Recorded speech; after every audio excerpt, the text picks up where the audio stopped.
Hello, hi, my name is Teddy Reyes. I'm the Chief of Staff for the RSVO. Today, this is our first Sergeant's Time training for the year, and to start off, we're going to have Scott from the Vet Center out of the Secaucus office to brief us and give us important information for all vets out there. Cool. Thanks, Eddie. So yeah, I am Scott Dedan. My title is Veteran Outreach Program Specialist at the Secaucus VET-Center. We are part of the Department of Veterans Affairs, but we operate independently. So we're not necessarily part of the hospital, not necessarily part of the regional office. We do our own thing to provide the services that we do. Our old slogan used to be "Keeping the Promise," and it refers to President Lincoln's promise following the Civil War that the government has a responsibility to care for him or her now who shall have borne the battle, and for their widow and orphan. And that's really what VA and vet centers in particular aim to do. Who we are, that's a lot of words. The key takeaway is they're community-based counseling centers, so it's our primary mission, is that talk therapy counseling.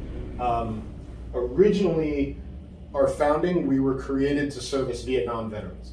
Because they came home, they knew they weren't okay, they knew they needed help, and VA didn't do anything about it. Part of that is the truth that PTSD was not recognized until 1980, and a lot of this difficulty came about in the 70s.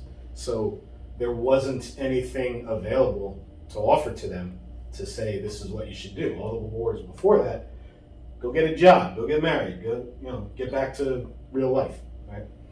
Didn't work for them. So what do veterans do? In the military, you look out for each other. You got each other's six.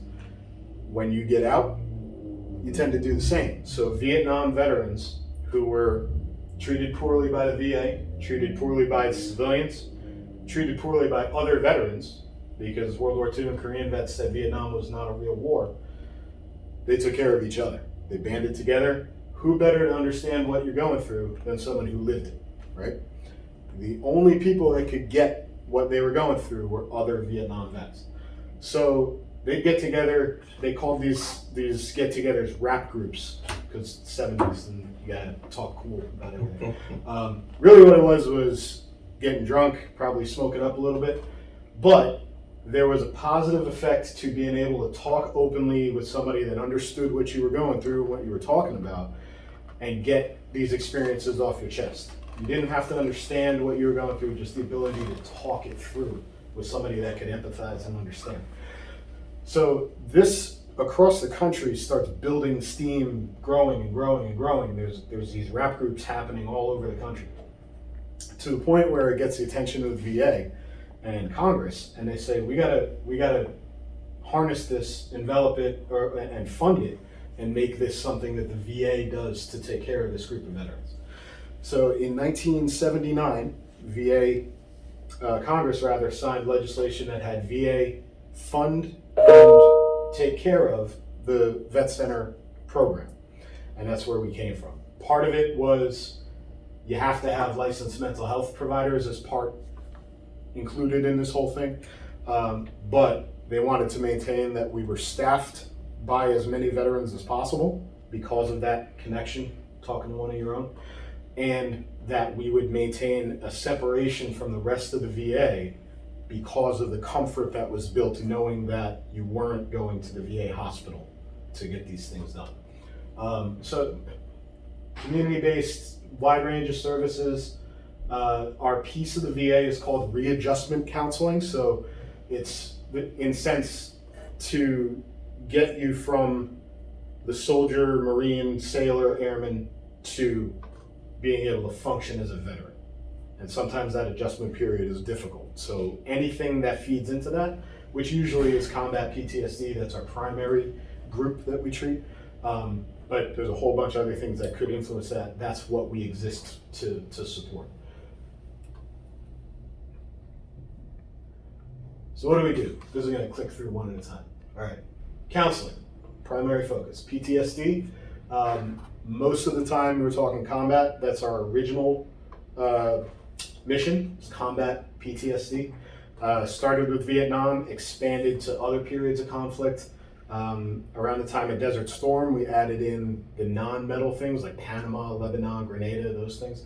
The current conflict, they expanded to drone operators, that secondary piece of the warfare initiative, backline support like Navy, and the National Guard and Reserve deployments into Kuwait and Jordan, those kind of things.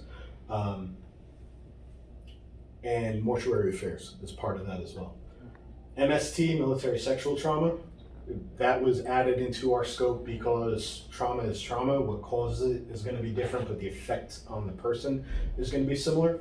We were at the time that was added, we were the primary trauma processing and treatment center of the VA. So we were given the responsibility of that ongoing counseling service for MST. Readjustment counseling, which I explained before, and all of these things we can do individual, just one-on-one with the veteran.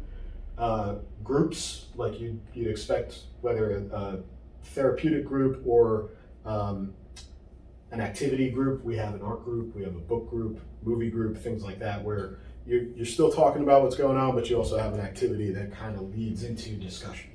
Right? And it's different from the rest of the VA, we can extend our services to your family as well. We do couples counseling, marriage and family therapists. We can do family counseling with the family unit, and we can do individual sessions with spouse, children, parents, siblings, cousins, fiance, your best friend. Doesn't have to be legal family, someone who the veteran identifies as part of their support system. This person is like family to me. They can be seen by us as it pertains to your wellness as the veteran. Right? Good. Bereavement counseling. So this is our, in a lot of respects, our sacred mission. We are contacted by DoD directly when there's an in-service death. Doesn't necessarily have to be killed in action, but any death that occurs while serving on active duty, to contact the surviving family and offer them grief counseling. And it's ongoing as long as they need it.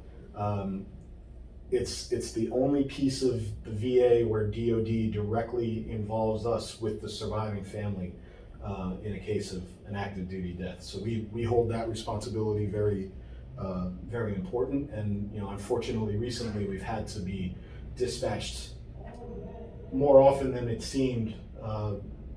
Both between combat deaths in the past couple of years and active duty suicides. Next one. So in my role in outreach, it's twofold. Number one, go and find vets to get them in to utilize the Vet Center for services. Number two, go and find any veteran who needs help with their VA benefits. Whether you're eligible for Vet Center services or not, you're still probably eligible for some type of benefit with the VA. So I'm going to be part of helping to make sure you're getting everything you're entitled to. Enrollment in VA healthcare, filing for a disability claim, using your education benefits, which most of the time you're at college already, that's done, but it does come up. And anyone who's got questions with the home loan, there's other things that fall into that too, but just, I need this from the VA, I can help either take care of it for you or connect you with the piece that you need to get it done. And then being that we're part of the community, that's the design of how we're built. We have to be involved with community agencies. So you need help finding a job. VA doesn't do that directly, but there are groups that do it for veterans in the community. I'm connected with them. There's groups that can offer financial relief, especially now in the past couple of years. You come under it, you can't make your bills. I can be a point of contact. Let me know, or let your guys here in the Veterans Office know. They can let me know. There are places that can cover bills. It's counterintuitive for veterans, right? We don't like asking for help, even on simple things. So the more complicated it is, the less likely we are to say, "Hey, I'm not okay. I need help." I have seen places cover 6 months rent. They paid dude hadn't paid his electric bill in 2 years. He owed almost $8,000 on his electric bill. They paid half of it and got a payment plan set up with JCP&L to make sure he wouldn't get his power turned off. You wouldn't think, who's gonna pay $4,000 of my $8,000 delinquent bill? There's organizations that are willing to do that for veterans. It's just, you don't know that. Right. I didn't know about it until I saw it happen. So if it gets serious enough where you're facing homelessness, there are VA programs that exist, VA sponsored programs. It's community organizations that get VA money to help prevent and deal with veteran homelessness. Ideally, we can intercept it before it becomes a problem, but if it does happen where someone's living out of their car or couch surfing, there are programs available to help in that situation. And in veteran service officers, VSOs, that's the recommended way to go about filing a claim. I've done claims on my own, and I've done claims with a VSO. VSO is the way to go. They know what they're doing. They can represent you to the VA. If you have a denial that has to go up to the board, use a VSO. And I've got contacts of different people if you need to do that. So how are we different from the VA? Number one, you don't need to be enrolled in VA healthcare. That's important because sometimes you have someone, Korean War vet, never enrolled in VA when they got out, no service connection, and their income level is too high. They're not eligible for VA healthcare, but they need counseling services. We can do that. In the meantime, we'll build up a treatment history, help them file a claim. Now they get rated for PTSD, now they can use the healthcare system, right? So being that we can be available before someone is eligible for healthcare, we might be able to make it happen where you can be able to use the VA. Another way that happens, you need honorable discharge to be enrolled in VA healthcare. We can see anyone with other than dishonorable. So if you have an OTH, you have a general, somebody went and acted stupid because of the symptoms of their PTSD, we can help make the case as to the disability being there, get it service connected, help them do a discharge upgrade plan, get them into VA health. Holy shit. We've done it multiple times. It takes time. It seems impossible though. It from does. the outside in. It does. It seems impossible. So I'll share about myself. You can't tell by looking at me, but I got kicked out of the Navy. I was in the Navy. I did 6 years, 2001 to 2006. In 04, 05, they decided Navy was overmanned and Army was undermanned. So they wanted people to switch. They had this blue to green thing. You keep your rank, which makes no sense. I'm gonna be 5, you're gonna make me a sergeant? Are you crazy? I don't know what I'm doing. But blue to green, go over here and be in the Army. We didn't jump on it the way they thought we would, surprise. So then they started the mandatory fitness, whatever they call it, compliance. I failed my run. I didn't pass my run since I got out of boot camp, but now it's a problem, right? And my argument when I was on an aircraft carrier, I said, where am I gonna run? I'm gonna run to the side and jump. Right. I ain't gotta run 1.5 miles. I don't have 1.5 miles anywhere. They don't want that logic, so they said, you gotta go to FEP, Fitness Enhancement Program. I said, I got less than a year left, I'm not going to FEP. And they decided that, you know what, screw you, we're gonna, because my ship was the flagship of the Atlantic Fleet, we're gonna be the tip of the spear, we're gonna get the first wave of these fat kid discharges, and they gave me a general under honorable conditions and pat on the back on the day I was supposed to leave on terminal leave. I got processed out. Wow. Right? Big old middle finger. So I didn't want to be called a veteran. I didn't want thank you for your service. I was furious. The 6-hour drive home from Virginia to New Jersey was terrible.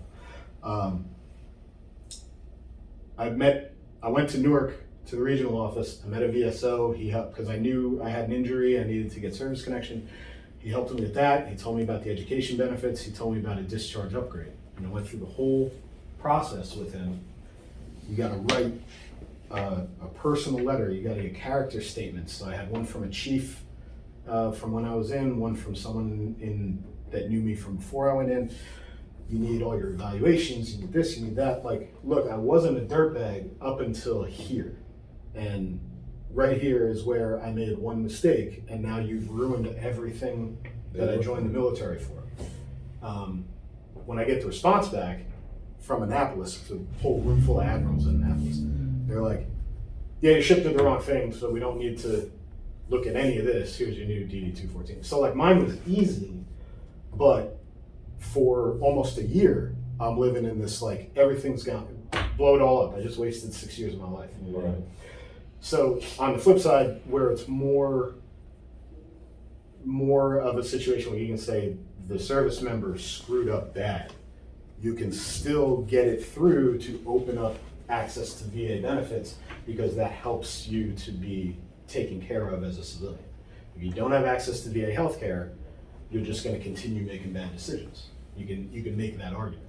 So there's some weight carried if you're in care of a vet center. There's some weight carried to we are trying to help coordinate getting this person benefits and get the conditions taken care of.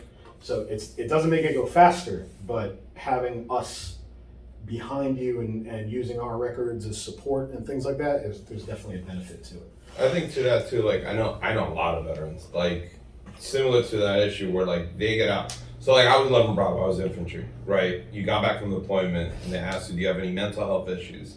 You know the answer is always everybody no. says no. The answer is always no. You ask, I mean, anyone who's been down range and come back, they'd be like, any mental issue? They'd be like, no, I'm fine. Give me my 45 days of recovery or whatever.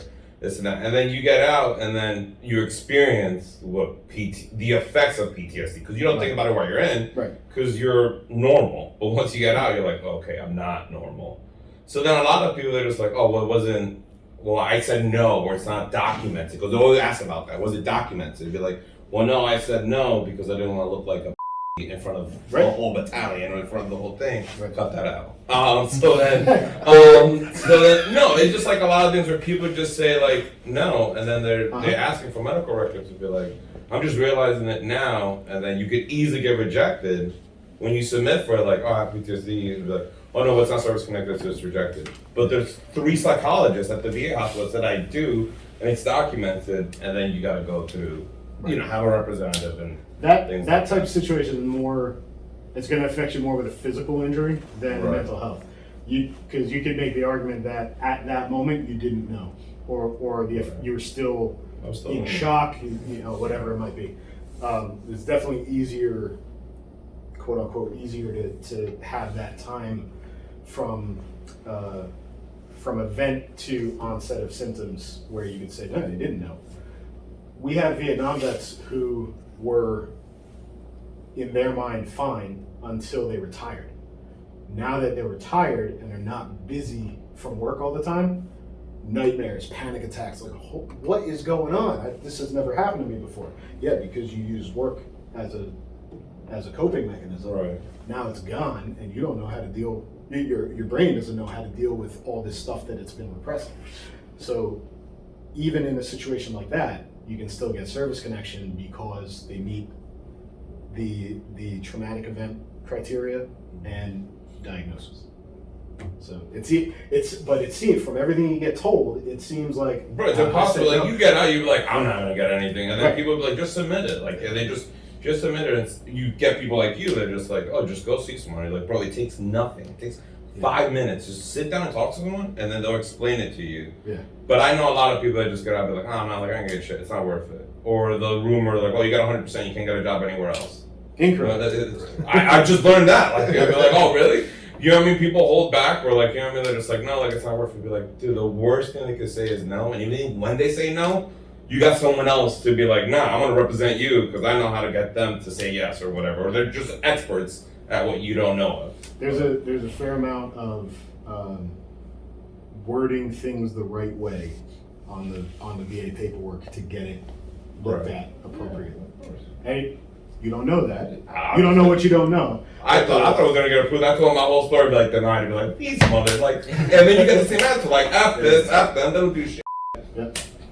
Yeah. One of the hardest things to break as part of the counseling process with us that we work with everybody is trying to break that military mindset of I'm always going to be this way. It's not worth my time. It's not worth trying because I know what's going to happen. Right? No, you don't. Yeah. Right?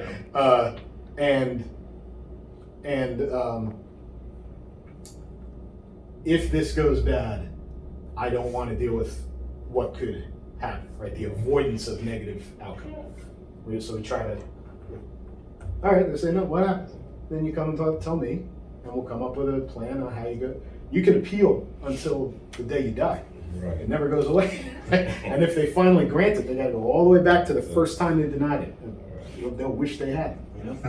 But these are the things, this is why our piece of the VA exists, because I know from being a VA employee, and I know from my own experience as a veteran going through the system, this works, this doesn't.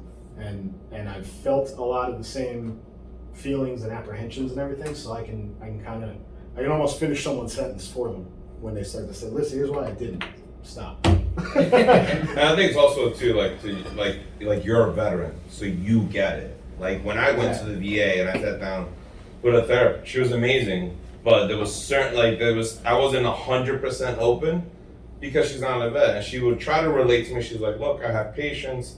I was like, that's great and all, but like you are still like, it might sound like childish and stupid, but like you're not a vet, so like I personally don't feel completely comfortable telling you everything or expressing myself in a different. Maybe I tell you everything, but you could say you get it, or they would never do that. But like they're like, I understand because of X, Y, and Z, because I have seen patients and things like that. And then you're going like, oh well, you walk out of there and be like, well, that was great, but like I wish like someone would be like, I know exactly what you mean. Like I know when you smell diesel, it brings you back to filling your truck back down range. You know what I mean?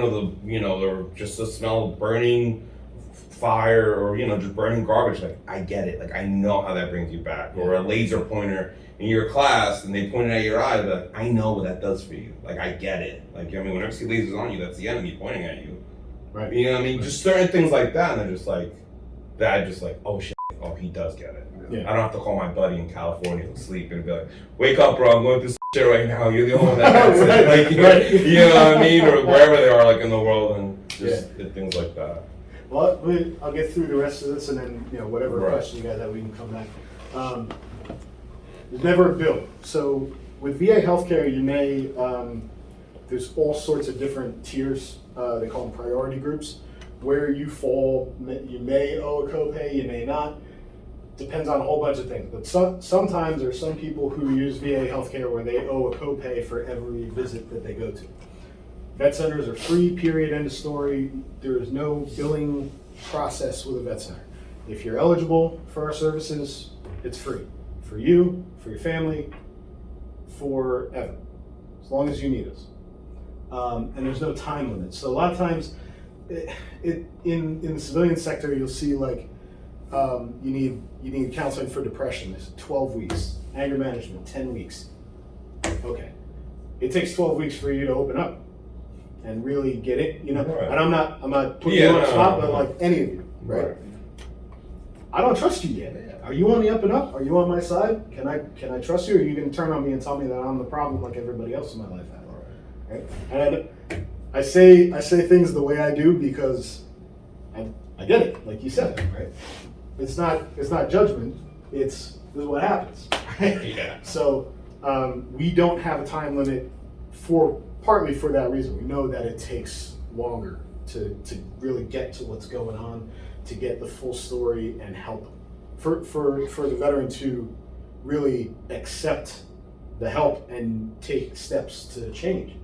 So I've found a routine that works. You're telling me to change it? I don't think so. Right? You could be 100% right. I'm still not. Who are you? I'm not listening to you. Right? Good. Confidentiality. You can hit it one more time. This is a big piece that like we really hold on to this as being vet center specific. Records stay in the vet center where you're being treated. So here in New Jersey, we've got 5 locations, which I'll show you later, but the 2 up here are Secaucus and Bloomfield, relatively close together. If you're coming to see one of our counselors in Secaucus, the Bloomfield office can't go in and pull your records. We have to send them over. And if they ask for them, why? Why do you need it? If you're switching, sure, there's this treatment record. You get it sent over. But it stays in the vet center. Hospitals and clinics, the VA, cannot get into our system. We can see your chart in the VA, which we'll do that for if we want to verify the medications you're on. If you say that you saw your psychiatrist but you don't remember what you talked about, then your counselor can, with your permission, go in and look at your records. We don't just go diving into CPRS, seeing what's up, but for the idea of continuum of care, if it's for safety related or if you don't remember the medication you're on, we can go into CPRS and see what's going on, but they cannot access our systems. So if you wanted a complete separation of your mental health care from the VA, you don't even want them to know that you're in counseling, they don't have to. You can do it at the vet center and it's closed. So because of that, we get a fair amount of National Guard and reservists that use us, especially with our new eligibility expansions, which I'll get to in a minute. Police, fire, EMS, people who, if they find out I've got PTSD, I might lose my job. Right. All right, they ain't finding out if you're with us. They don't have to release your records. The only way that we could violate that confidentiality is under duty to warn, which is standard within mental health treatment anywhere. If you're a threat to yourself or others, then we're going to enact a safety plan, which you've already created with your counselor. It's usually notifying family, getting you to a hospital, notifying police, whatever, to make sure that you and other people are safe. But it's not calling your job, calling the school, no. Safety plan's already set up around the idea of make sure nothing dangerous is going to happen to you or anybody else. But otherwise, if let's say you're a client, you're coming to see us for a certain amount of time, and Lewis calls and he says, yeah, I just wanted to find out if Hetty was being seen there. I can't tell you. Right. I never met this man before in my life. and it's on purpose, because you're putting trust in us not to violate your confidentiality. We in Secaucus, we are lucky to have the mobile vet center. We have the one in New Jersey. It's brand new. We just got it. We got it just before the pandemic. So yeah, it's still brand new. Actually, that was one of the only things we could do. We could drive that thing around and wave at people from inside. Oh, you can't come in. Sorry, but it's twofold. It's an outreach tool. If we park that, I mean, I'm not bringing it into Newark, but if we park that on the curb, you'd have everybody coming over like, yo, what is this, right? And it's primarily function, it's a mobile office. The front and the back, you see the windows on the box, those are two offices. We can do counseling, if we have counselors with us, we can do counseling services in the vehicle anywhere. There's a satellite dish on top that connects us to the VA network. We've got phone, we've got fax, there's TVs on there. There's a fully functioning vet center anywhere. So we're lucky enough to have that assigned to our office.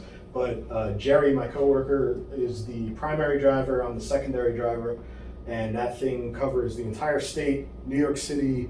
They had it up in Boston earlier in the summer. He's gone out to Pennsylvania, down to Maryland. It's all over the wide circle around Secaucus. So it's a great tool. We have 80 of those across the country for 300 vet centers. Fun fact about those, they're owned by FEMA. FEMA buys them, gives them to us to use, but when there's a natural disaster, they call them. So the hurricanes down in Florida and Texas, they called every MVC from that state and like 2 states north to get down to Florida, casualty response, and they use them as command outposts for FEMA. Good. So here's your locations, Secaucus. So I'm mildly obsessive compulsive, so I've color coded it. Yeah, click through all the way down. So I color coded the names and everything. That's our area of operations. So you see Secaucus has the counties up to the top, Bloomfield's got the middle. So technically here, Essex County is Bloomfield's territory, but Guy does my job out of Bloomfield. He and I overlap the north. So North Jersey is Secaucus and Bloomfield. I don't care which vet center you go to, which one's easier for you? That's gonna be the first question I ask. If you go to school up here, but you live down in like Monmouth County, go to Lakewood, right? Whatever works for you, I don't care. You wanna call one up in New York, because they're doing stuff virtually anyway, knock yourself out. If you need the help, I will find you a vet center that works. You don't have to come to mine, as far as I'm concerned. The other ones, we have Trenton, Lakewood, and South Jersey. South Jersey, because it's such a wide area, they get some support from the Philadelphia. There's 2 in Philly, and then Wilmington, Delaware covers down like Cape May and Cumberland and Salem County. But there's a teamwork, right? All 5 of us in the state kind of overlap. We cover each other. We'll support each other. There is no outreach in Lakewood, so Jerry and I cover down shore when we need to. So definitely stay busy, because there's veterans all over the place. You just gotta find where we're at, you know. These really, our outstations aren't up and running right now, because still from the pandemic, we're waiting for the VA to give us the green light that we can go back business as usual. But we used to have outstations, or sometimes they're called community access points. You saw the amount of space that we're responsible for, but the vet center is all the way to the east. We've got all this territory to the west, like with us, Sussex County, way up in the middle of nowhere. If you live up there, and I tell you, you gotta come to Secaucus, probably gonna say, nah, I'm good. Yeah. So we try to find space where we can have a counselor go out into the community where it's more accessible to the veterans in that area. So both us and Bloomfield had a counselor in Morristown. Hackettstown was in partnership with Centenary University out there in Warren County. Triton's got the base. They're in Manville, Woodbridge. So as things open up, we'll start opening these up more. Sussex County, years ago, we used to bring the MVC up there to Sussex Community College and do services up there, but out of the MVC, because they didn't have a room to offer us. The Centenary, they actually have an office that, like, this is set aside for the vet center. It's pretty cool. I think now Sussex, they got rebuilt and everything, they can give us that space, but if we see that there's a need in an area and we don't necessarily have somewhere where we can set up one of these caps, then that's what the MVC is for. Roll it out. It's going to be out here for the day, and then we can make the offer for veterans in that area. So it's a good problem to have, that we need to branch out like that, and the need shows.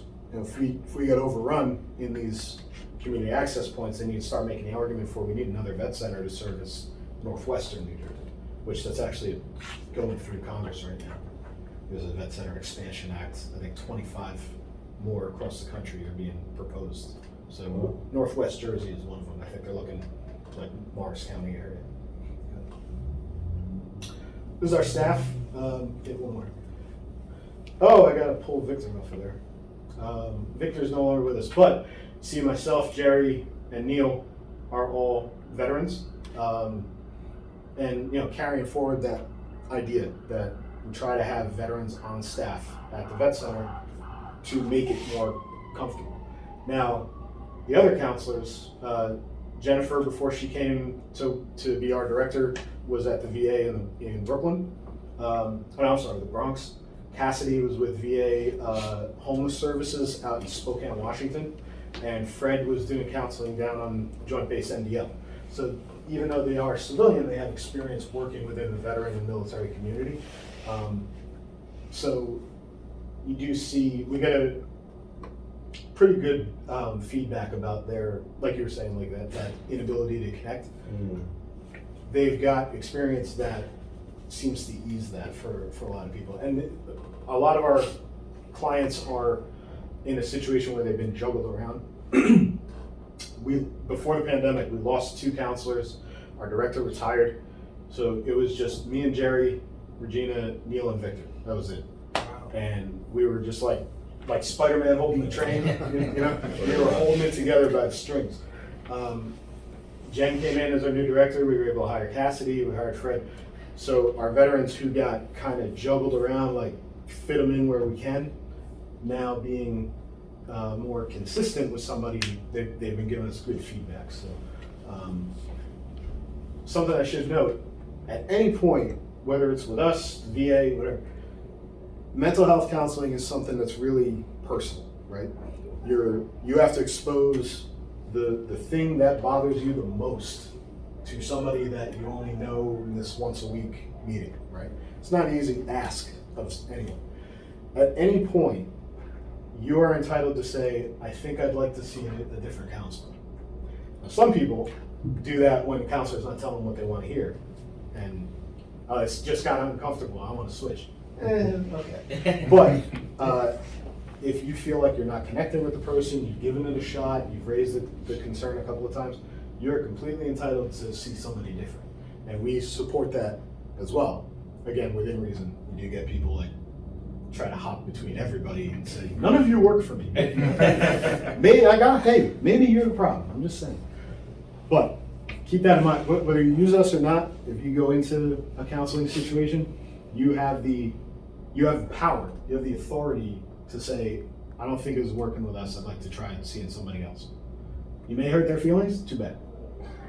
If they're worth it, if they're worth anything as a mental health provider, it shouldn't, because you know that that's gonna happen from time to time.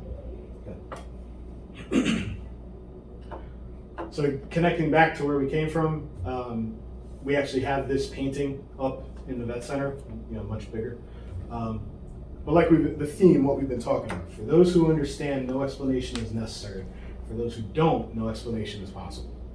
And combat loss, surviving an attack, the way that smells and things can trigger memory, all the way to serving, wearing uniform, getting your rear end kicked in basic training, right?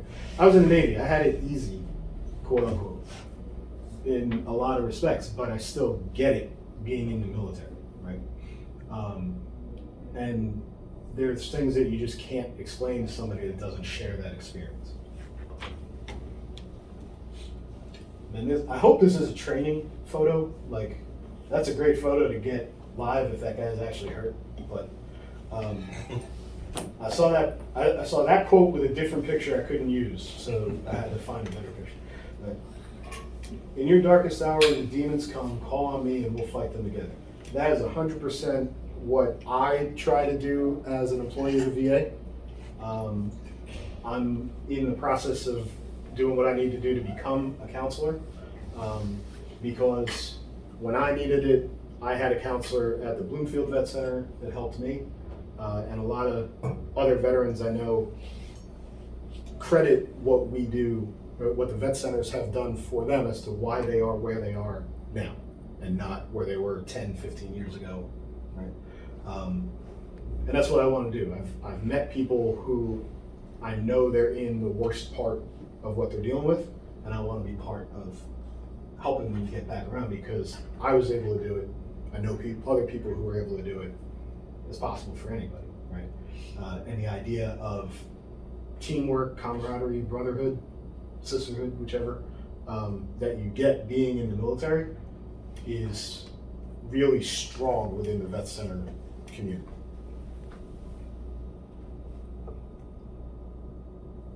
My transitions are on point. I'm sure Paul Lewis will be able to share that information out. That's all my contact info. Cell number and email are the best way to get a hold of me. I have no problem if you send me a text, just say, yeah, I met you at Rutgers, or email. Don't worry about the address so much, because we're still not having people in person, but eventually that'll open up, and you could come in just with any questions in my head.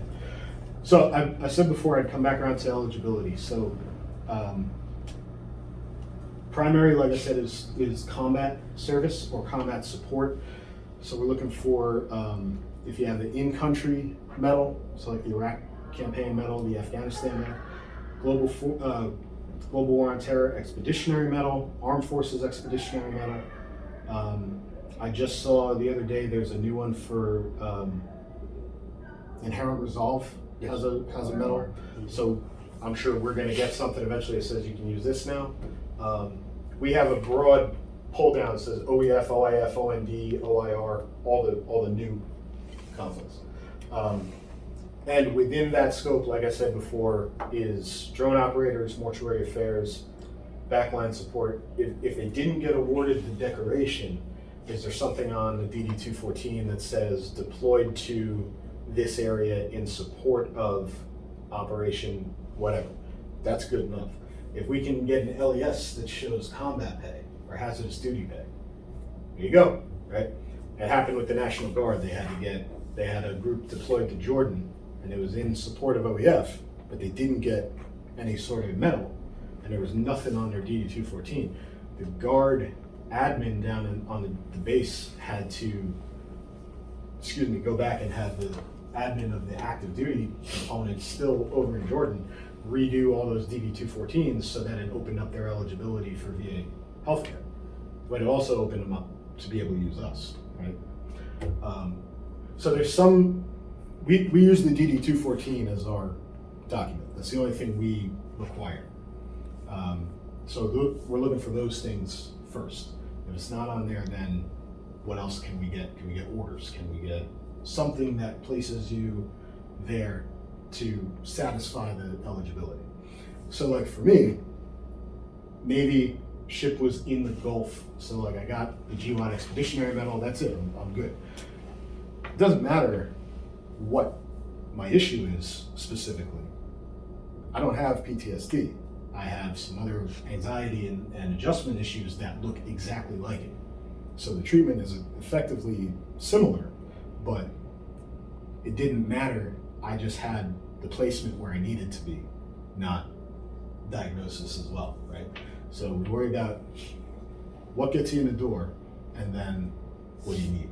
We have to bring DD-214 for the first time visit. It's a good idea, but you don't have to. Right, I was just wondering if you guys had access to that information or not. I do. Okay. I have access to some systems that usually have it. Right. But it's just easier with like this, my DD-214. Yeah, we'll scan it. We upload it into our system. We used to keep hard copies on file, but they don't want us keeping paper records anymore. And it, like if you needed copies, we do that. Like somebody comes in like, this is my only copy. I'll send them home with 10 copies. Right. Put that one in the safe. Use the anytime somebody says we need the original, they're full of garbage. Okay. Nobody needs your original DD-214 except for you, right? They don't know if you made a copy of it. That's what's called a copy. It's like when you meet a Vietnam vet and they pull this little tiny folded up piece of parchment paper out. And holy crap! With MST eligibility, it's if you come in and say I'm a survivor of MST, that's it. You're in. I don't need. There's nothing to verify. We may not even have a DD-214 for that person. They probably have a dishonorable because the normal chain of events that we would see, female survivor most of the time, she gets abused or assaulted by a senior NCO, and then she gets processed out on bad paper discharge because they see her as the problem, not the attacker. And now you've ruined her life by the experience, and you've ruined her life by giving her a bad discharge. So, like, what we're gonna say no, prove it. Right. No, don't. You can tell, but honestly, when somebody starts going through what they've been going through, and they have the strength to say I survived MST. Okay, yeah, you're not gonna lie about that. Right. Chances are. We got some male survivors too, Vietnam and first Gulf War generation. It's even harder for them to say because it was a male-on-male attack. It's hard for them to even acknowledge that it happened. Last year and a half ago, somewhere around there, we had a National Guard expansion to eligibility to include state deployments. So it used to be just if National Guard was activated in support of combat operations, like you had all through OEF, OIF, they were eligible by the Title 10 deployment. Now on a state deployment, because of all the COVID activations that happen all across the country, anyone with a state activation for COVID, natural disasters, and the January 6th mobilization. So we had some from Jersey that went down to Washington for the January 6th issue. They earned vet center eligibility for treatment by virtue of that National Guard activation. And then earlier this year, we expanded to reserves. Anyone who is currently serving in the reserves who has a mental health condition related to their service is eligible for vet center, because they're not eligible for anything else. They probably won't get VA benefits unless they had some kind of active duty activation other than training. So it was a olive branch, you could say, from our leadership to VA leadership to say, or DOD rather, to say, we have the ability to take this on. So it gets sticky though. Like you have to be in a current reserve agreement or contract, whatever they call it, reserve agreement, and the condition has to relate to the service.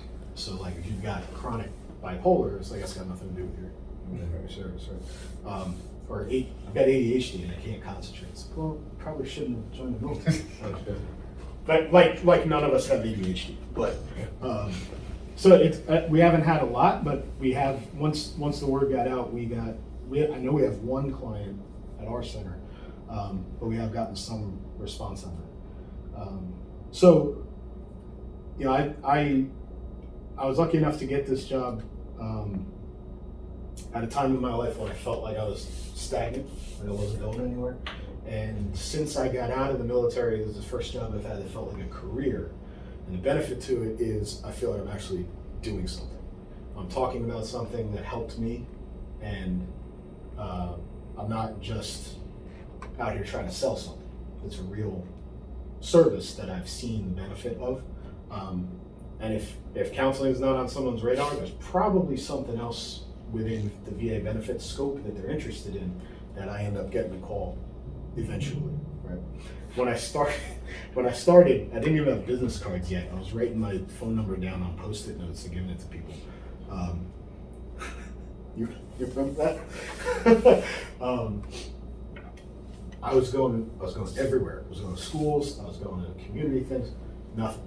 And like a year later, my phone and my email starts blowing up. Like, hey, I met you like 6 months ago, blah, blah, blah. Jeez, it takes that long? Yeah, I guess so. Like for it to get out, filtered among people, for the word to get out, like, no, this guy's all right, he's on nothing. It was weird, because like, I'm not getting any calls. I've been handing my number out like crazy. Then I got the cards and I'm like, here, take business card. Nothing. And then all of a sudden this just starts filtering in. So again, go back to that community piece. Actually go to the school. Be a face that people can associate with the VA, which I did at Kane. Kane in Union was one of the first schools I got connected with. Their equivalent to Paul, Vito, asked for VA support. So we got connected somehow. He got me and Guy over there. And he was like, yeah, I'd like somebody to be on site, just available. All right, so that turned into twice a month I'd be over there, just spend the day there. That's where I met Lewis. And over the time I've been there, like 2 or 3 people turned into clients that, like, yeah, I need to talk to somebody. I think I helped you with getting a claim going through. I had a couple of homeless situations there. There was somebody that needed help with bills, all sorts of stuff. And it just builds by, I'm consistently there. They identify, oh yeah, who's that guy with the beard that sits down in the lounge every couple of weeks? Like, oh yeah, Scott, he's all right. And it just builds from there, right? So the more schools I get involved with, the harder that gets to maintain. But staying connected with Paul and Lewis, at least, like, you've got this link to whatever it might be that you need. And if I can't do it, I usually know who to connect you with. So that was a lot. I could keep talking for probably another hour.